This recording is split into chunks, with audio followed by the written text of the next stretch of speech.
ఓం శ్రీ అరుణాచలేశ్వరాయ నమః. గ్రంథం పేరు కపాలమోక్షం. ఒక ఆత్మయోగి ఆత్మకథ. గ్రంథ రచయిత పరమహంస. అధ్యాయం 9. కపాల భోజనం.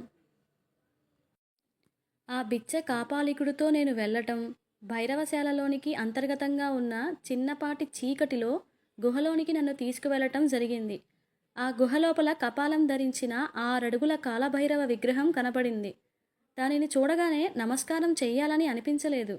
నాకులాగానే అగుపించని లింగమూర్తిని నేను ఆరాధన చేస్తున్నట్లుగానే వీరు కూడా కనిపించని కాపాలిక దైవాన్ని కాపాలికుడు ఆరాధన చేస్తున్నారని నా మనస్సుకి అనిపించింది. నా మనస్సులోని భావాలు చదివినట్లుగా ఆ కాపాలికుడు వెంటనే మీ జీవితంలో జరిగిన అనుకోని ఒక సంఘటనని ఆధారంగా చేసుకుని, భయోత్పాత సంఘటనను ఆధారంగా చేసుకుని, ఈ సృష్టికి ఆధారభూతమైన నాదుడు లేడని అనుకుంటున్నావా? ఉన్నాడని నేనంటే నువ్వు లేవని అంటావా? ఎవరి విశ్వాసాన్ని బట్టి వారికి ఈ విశ్వం కనపడుతుందని గ్రహించు. ఎందుకంటే ఈ విశ్వమును విశ్వాసమే నడిపిస్తోంది కదా. లేనివాడు ఉంటే ఉన్నవాడు లేకుండా పోతాడు అని, కనిపించేది అసత్యమని, కనిపించనిది సత్యమని రాబో కాలంలో ఈ సాధనా అనుభవాల ద్వారా తెలుసుకుంటావు. అందాక మేం చెప్పినా వినే స్థితి కానీ, నీకు అర్థం చేసుకునే పరిస్థితి కానీ నీకు ఉండదని నాకు తెలుసు. దెబ్బ తగిలిన తర్వాత నొప్పంటే ఏంటో తెలుస్తుంది. సమ్మెటపోటు తర్వాతే బంగారమునకు వన్నె వస్తుందని గ్రహించు. నీకు బాగా ఆకలేస్తుందని నాకు తెలుస్తోంది. నిజంగానే నాకు అక్కడికి వెళ్ళిన తర్వాత బాగా ఆకలి మొదలైంది. ఈయనకి ఈ విషయం ఎలా తెలిసింది అని అనుకుంటూ ఉండగా, ఇదిగో ఈ భోజనం తిని ఆకలి తీర్చుకో అంటూ ఒక సగం ఉన్న మానవ కపాలం చేతికిచ్చినాడు. అందులో పురుగులున్న పసుపు, ఎరుపు రంగుల ఆహారం ఉన్నది. పైగా పురుగులు కదులుతున్నాయి. నాకు భయం వేసింది. ఇక్కడ ఈ కపాలంలో భోజనం చెయ్యాలా? ఇక్కడ పచ్చటి అరిటాకులు కానీ విస్తరాకులు కానీ దొరకవా? పోయి చచ్చినవాడి యొక్క కపాలంలో భోజనమా? పైగా పురుగుల ఆహారమా? వామ్మో, దీన్ని చూస్తుంటేనే వాంతి వచ్చేటట్లుగా ఉంది. ఇంకా దీన్ని తింటే నా గతి అధోగతి అవుతుందేమో. వామ్మో, ఏం చెయ్యాలో? నేను తిననంటే వీరు శాపం ఇస్తారేమో. తింటే ఏం జరుగుతుందో. ముందు గొయ్యి వెనక నుయ్యిలాగా ఉంది. వామ్మో, ఇప్పుడు ఏం చెయ్యాలి? ఏదో ఒకటి చెప్పి తప్పించుకోవాలి అనుకుంటూ ఉండగానే, ఏం స్వామి, కపాల భోజనం అంటే భయమేస్తుందా? భోజనం మీద విరక్తి కలుగుతుందా? జీవితం మీద అనురక్తి పోయిందా? పైగా పురుగుల ఆహారం చూస్తే ఆకలి చచ్చిపోయిందా? నీ పొట్టలో బోలెడు పురుగులున్నాయి. బయట ఉన్న ఈ కొద్దిపాటిని తింటే ఏమీ అవ్వదులే. ఎంత చేసినా కూటికే, ఎన్నాళ్ళు బ్రతికినా కాటికే. మనిషి చచ్చిపోయిన తర్వాత మిగిలేది కపాలమే కదా. ఈ కపాలాభివృద్ధి కోసమే జీవుడు జానెడు పొట్ట కోసం నానా అగచాట్లు పడి చచ్చి కపాలంగా మారిపోతున్నాడు. అలాంటి పవిత్రమైన కపాలమును తక్కువగా చూడమాకు. ఇక ఈ కపాలంలో మన పాపాలు దహించి వేసే చితాగ్ని ఉంటుంది. ఇదిగో చూడు, ఇక్కడ అగుపించని చిన్న రంధ్రం ఉంటుంది. దీనినే బ్రహ్మరంధ్రం అంటారు. ఇందులోనే చితాగ్ని ఉంటుంది. ఇది చింతల వల్లనే చితికిపోయిన నీ దేహ చితికి ఈ చితాగ్ని కాల్చడానికి ఉపయోగపడుతుంది. ఈ అగ్ని వెలుగు వలన నువ్వు నేను కనబడుతున్నాము.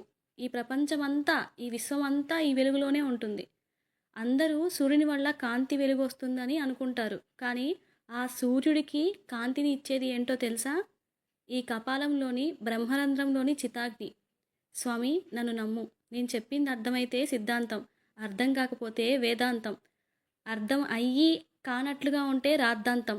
ఒకటి గుర్తుంచుకో, నువ్వుంటే దేవుడు ఉన్నట్లే, నువ్వు లేకపోతే దేవుడు లేనట్లే. నువ్వున్నావో లేవో నువ్వే తెలుసుకో. నీకు నువ్వేంటో తెలుసుకో. నేనంటే ఏంటో గ్రహించు. నువ్వంటే ఏంటో తెలుసుకో. నీకు నువ్వే పరిక్రమించే వెతుకు, విచారించు, ఆలోచించు, వేదన అనుభవించి అనుమానించు. నువ్వు తెలుసుకో. దేవుణ్ణి తెలుసుకున్నట్లే. దేవుడు ఎక్కడో లేడు, నీలోనే ఉన్నాడు. నీ హృదయంలోనే, హృదయ కమలం మీద ఉన్నాడు. నీ కోసం ఎదురు చూస్తున్నాడు. నీవే వాడు, వాడే నువ్వు. వాడికి అడుగు దూరంలో ఉన్నావు. God nowhere, God now here రాసి, నాకు తెలియని భాష, తెలియని మనిషి, తెలియని మనస్సు లేదు, తెలియని ఆలోచన లేదు. నేనే నువ్వు, నువ్వే నేను స్వామి. నేను తెలుసుకున్నాను. నువ్వు ఇంకా తెలుసుకునే ప్రయత్నంలో ఉన్నావు. నా దృష్టిలో నాకు కపాల భోజనం అయినా కంచం భోజనం అయినా ఒకటే. నాకు ఈ 2 కూడా ఆహారమును తినే పాత్రలు మాత్రమే. పాత్రలు మారినా పాత్రధారి ఒకటే అని తెలుసుకోవటమే కాపాలిక సాంప్రదాయం. ఆహారం, మలం, అలాగే మంచినీళ్ళు, నీకు భేదాలు కనపడితే మాకవి ఒకటిగా ఆకలి తీర్చే పదార్థంగాను, దాహం తీర్చే దాహార్తిగాను ఉపయోగపడతాయి అంటూ తన మూత్రమును తను తినే కపాల భోజనంలో కలుపుకొని ఈ రెండిటిని ఎన్నో సంవత్సరాల పాటు ఆహారం, నీరు లేనివాడికిలాగా ఒకసారి ఈ 2 కనపడితే ఎంతో ఆర్తిగా, ఆప్యాయతగా, ప్రేమగా, అవగా తింటున్న ఈ కాపాలికుడిని చూసేసరికి నాకు కడుపులో ఏకకాలంలో గ్రైండర్ మిక్సీలో వేసి తిప్పినట్లుగా తిప్పి అతడి మీద వాంతి చేసుకున్నాను. 3 రోజుల పాటు తిన్న ఆహారమంతా జీర్ణం కాక అరగక ముందే బయటకు వస్తే దానిని కూడా ప్రేమగా నాకుతున్న కాపాలికుణ్ణి చూడగానే నాకు నోట మాట రాలేదు. నాలో చెప్పలేని భయము, వణుకు మొదలైంది. స్వామి, నీ వాంతి ఆహారం చాలా బావుంది. రుచికరమైన ఆహారం ఇచ్చినావు, పెట్టినావు.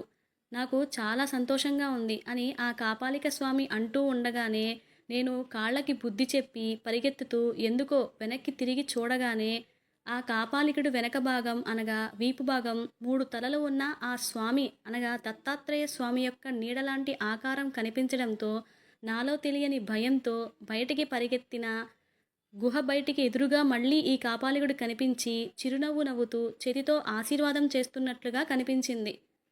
నేను మౌనంగా ఆయనకి నమస్కరించి అక్కడి నుంచి మా ఊరి వైపుకు ప్రయాణం కొనసాగించాను.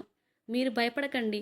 ఆ తర్వాత ఏం జరిగిందో తెలియాలంటే మీరు కూడా నాతో పాటుగా ముందుకి ఆధ్యాత్మిక ప్రయాణం చేయండి. శుభం భూయాత్. గమనిక: నేను ఇంటర్ ఫస్ట్ ఇయర్లో జరిగిన యథార్థ సంఘటన. నా సాధనా శక్తి ద్వారా కొన్ని సంవత్సరాల తర్వాత నాకు తెలిసిన విషయం ఏంటంటే అతను కాపాలికుడు కాదని, ఆయన దత్తాత్రేయుడని, మనలో భయం పోగొట్టడానికి, మనకి భయరాహిత్యంని ఇవ్వటానికి ఆయన ఇలాంటి యోగ పరీక్షలు పెడతాడని, వాటిని తట్టుకునే వారికి కపాల మోక్ష ప్రాప్తి ఇస్తాడని, ఒకవేళ నేను ఆ కపాల భోజనం చేసి ఉంటే మళ్ళీ కపాల జన్మ లేని కపాల మోక్ష ప్రాప్తి కలిగేదని తెలుసుకొని బాధపడడం నా వంతయింది. కాకపోతే నేను తినవలసిన కపాల భోజనం నేను తినలేకపోతే నా కోసం, నా సాధన పరిసమాప్తి కోసం, నాకు కపాల మోక్ష ప్రాప్తి కోసం ఆయనే స్వయంగా నేను చేసుకున్న వాంతి తిని నాకున్న ప్రారబ్ధ కర్మల పాపాలు తొలగించినారని నేను గ్రహించాను. ఎంతైనా భక్తుల కోసం ఉండే దైవమని నిరూపించారు. నా కోసం ఎదురుచూశారు. నా కోసం ఇలా ఎన్నో విషయాల్లో సహాయం చేసినందుకు గాను వారికి నా గురుదక్షిణగా శ్రీ విశ్వగురు చరిత్ర అను గ్రంథమును ఆయన అనుగ్రహం వలన రచించడం జరిగింది. ఇలాంటి యోగ పరీక్షను అనగా చచ్చిన పామును అలాగే కుక్క నుండి తీసిన పాలు మరియు పాచిపోయిన రొట్టెలు కలిపిన ఆహారమును తినమని మాణిక్య ప్రభుకి శ్రీ దత్తస్వామి ఒక బైరాగి రూపంలో వచ్చి పరీక్ష పెడితే ఆయన దీన్ని భయపడకుండా సంతృప్తిగా తినడంతో ఆనాటి నుండి మాణిక్య ప్రభు కాస్త దత్త గురువుగా ఖ్యాతి చెందినారని వారి జీవిత చరిత్రలో ఉన్నది. అలాగే పాండురంగ ప్రియభక్తుడైన ఏకనాథుడికి జీవితంలో కూడా ఇలాగే దత్తస్వామి మారు రూపాల్లో వచ్చి యోగ పరీక్ష పెట్టినారని వారి జీవిత చరిత్రలో ఉన్నది. బాధాకరమైన విషయం ఏంటంటే ప్రస్తుత కాలంలో ఈ సత్ కాపాలిక సాంప్రదాయమును పాటించే కాపాలికులు ఎవరూ కూడా ఈ గుహ యందు లేరు.